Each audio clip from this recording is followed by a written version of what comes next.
How was who was the first guest that you got that was like a guest? We're like, wow, I can't believe I got this guy. First, I got Robert Greene, which to me was very interesting. Robert Greene, the 48 Laws of Power, 33 Strategies of War. I got him, we sat down, I'm like, and then we ended up becoming friends. It was very interesting talking to the guy. And by the way, politically, he's very on a complete opposite side of where I am. But we had great banter together, and we had him on, again, a couple other times. That was probably the first one. Clint Hill was very interesting to me because this whole thing with JFK, I'm also very curious about what happened with the JFK. Assassination? Yeah, so I brought Clint Hill. I know you're big on that as well, wanting to find that. I brought Clint Hill. He was one of the first, there was 4 people in the room when they were dealing with his brain. There was 4 of them that were in the room. He was one of the guys, one of 2 that held JFK's brain, Jim Jenkins, and he stayed quiet for 50 years. Quiet guy, married to the same wife, didn't want to say anything. And the stories he said, very interesting stories he said. That was Jim Jenkins. And then I interviewed Clint Hill. Clint Hill was a Secret Service agent, the first guy that jumped on the car when JFK got shot. And he gave me his perspective. And, that interview was fascinating with Clint Hill.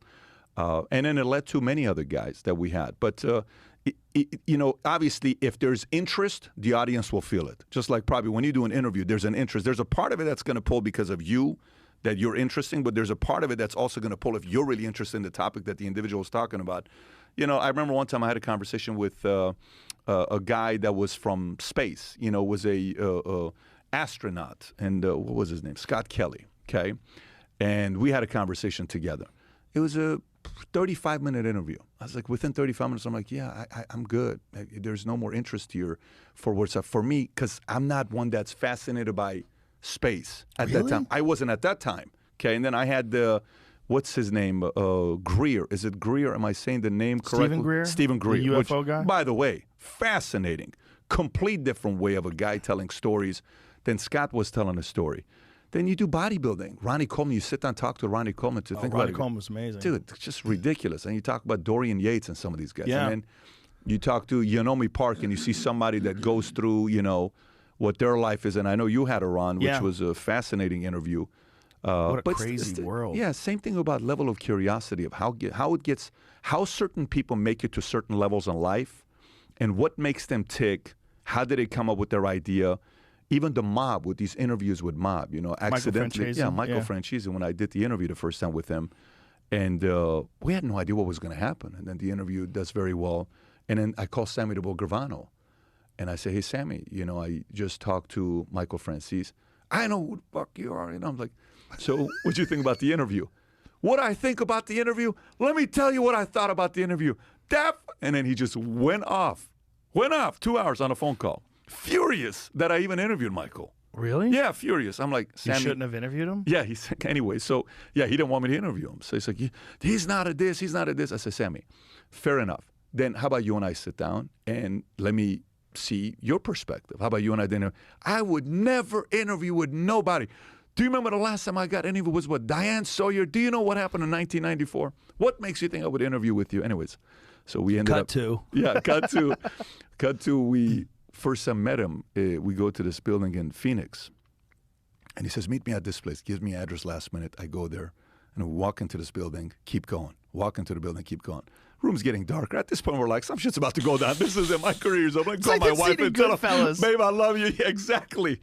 And then there he shows up. There is Sammy, and we had the conversation. Finally, he agreed to do the interview. And then now Michael and Sammy, Rudy Giuliani and Chaz Palminteri are doing the narrating. And that's now the sit-down between the two that's coming out. The mob world is interesting, how they do what they do, their world, what values they lived by, what happened to it. It's an interesting world. Everybody has a different thing that's fascinating to me. So, and then accidentally different topics show up, Iran became very interesting to me because of the life I lived and what happened with Jimmy Carter after he did the toast on December 31st of 77. He leaves. 12 months later, Kissinger says, don't worry, Shah, we have your back. And the greatest revolution of all time without the main 4 criteria that caused the revolution happens in Iran. And then the Shah is kicked out, exiled, after he changed all the things with Iran. Yes, he had Savak. Yes, he didn't do everything right. But then that takes place, and you wonder why that happened. And then you realize In 1954, the guy signed a 25-year deal with Germany, with the UK, with US, and I think it's Italy or France, on an oil deal that these guys had a meeting in 77 to figure out a way to get rid of him because he knew the oil prices were going to go up, if Shah was going to be there. All of these interesting things, you know, it's like you're digging in because it's part of it is your history, you know, part of it is my history, and I'm curious to know what happened there. But that's this world. And if other people find interest in what you're interested in, then you're lucky because you find the audience that's interested in the same things you're interested in. Well, I'm interested in things that people are passionate about. Like if someone's just into making tables and the way they talk about making tables, if I can listen, if I can listen to someone talk about anything, rolling cigars, whatever the fuck it is that you're interested in, when someone has a passion for something, it resonates with you and the way you think about the things you're passionate about.